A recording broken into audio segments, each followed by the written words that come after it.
Hello दोस्तों, मैं पलक कलदिया आपके अपने YouTube चैनल पलक पाठशाला में लेके आई हूँ एक और बेहतरीन टॉपिक जिसका नाम है मानव हृदय, जो कि 10th क्लास और 11th क्लास दोनों के लिए एक मोस्ट इम्पोर्टेंट टॉपिक है।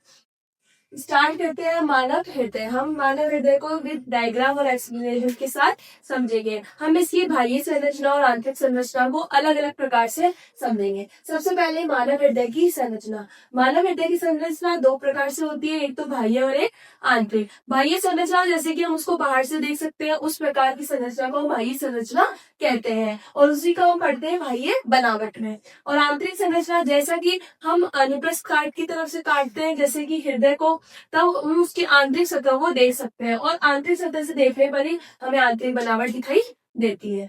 तो बाह्य बनावट में हम शुरू करते हैं कि मानव का जो हृदय होता है एक बंद मुट्ठी के आकार का होता है, जो कि हल्के गुलाबी रंग का होता है, जो बाई फेफड़े की ओर कुछ झुका हुआ होता है। इसका जो साइज होता है वो बंद मुट्ठी के आकार का होता है और ये हल्के गुलाबी रंग का फेफड़ों में सुरक्षित होता है और यह पसलियां के अंदर सुरक्षित होता है। मतलब ये बाएं फेफड़े की ओर झुका हुआ होता है और इसको कवर करे हुए होती है पसलियां। इसके बाहरी और दो झिल्लियां पाई जाती है। इन झिल्लियों को कहते हैं हम एपिकार्डियम और पेरिकार्डियम, जो इसकी बाह्य आघातों से सुरक्षा प्रदान करती है। इसकी जो संरचना होती है एक बंद मुट्ठी के आकार की संरचना होती है। इसके बारे में हमने सिर्फ बाह्य पढ़ा है कि इसके बाहर दो झिल्लियां पाई जाती है जो इन्हें बाह्य आघातों से सुरक्षा प्रदान करती है।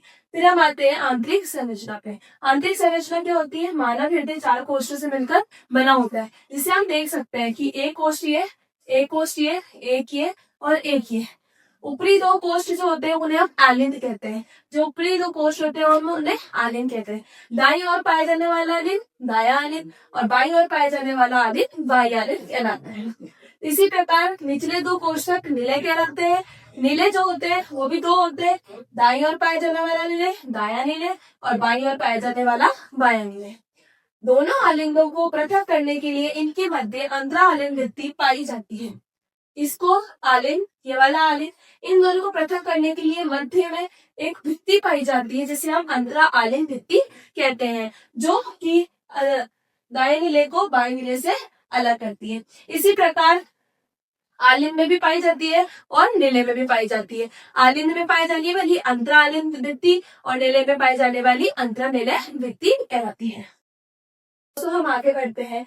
जैसा कि हमें पता है कि दायां आलिंद व दाएं नीले के मध्य त्रिवेलिनी कपाट पाए जाते हैं, जिससे कि जो रुधिर होता है वो आलिंद से नीले में प्रवेश करता है। और बायां आलिंद व बाएं नीले के मध्य भी द्विवेलिनी कपाट पाए जाते हैं, जिससे कि रुधिर आलिंद से नीले में प्रवेश करता है। जैसे कि हमें पता है दायां आलिंद और ये दायां नीले है, इन दोनों के मध्य त्रिवेलिनी कपाट पाए जाते हैं। इसी प्रकार बायां आलिंद और बाएं नीले के मध्य द्विवेलिनी कपाट पाए जाते हैं, जिससे रुधिर जो है आलिंद से नीले में प्रवेश करना है। दायां आलिंद के में महाशिरा अशुद्ध रुधिर को लेकर आती है। जो महाशिरा होती है वो विभिन्न अंगों से अशुद्ध रुधिर को दायां आलिंद के अंदर लेके आने का काम होती है। इसी प्रकार बाएं नीले से रुधिर महाधमनी के द्वारा विभिन्न अंगों तक पहुंचता है। जैसे कि हमें पता है जो हमारा हृदय होता है इसमें जो रुधिर है वो 2 बार आता है, एक बार अशुद्ध रुधिर आता है और एक बार शुद्ध रुधिर आता है। जो शुद्ध रुधिर है वो महाधमनी के द्वारा विभिन्न अंगों तक पहुंचता है और अशुद्ध रुधिर महाशिरा के द्वारा हमारे हृदय में प्रवेश करता है।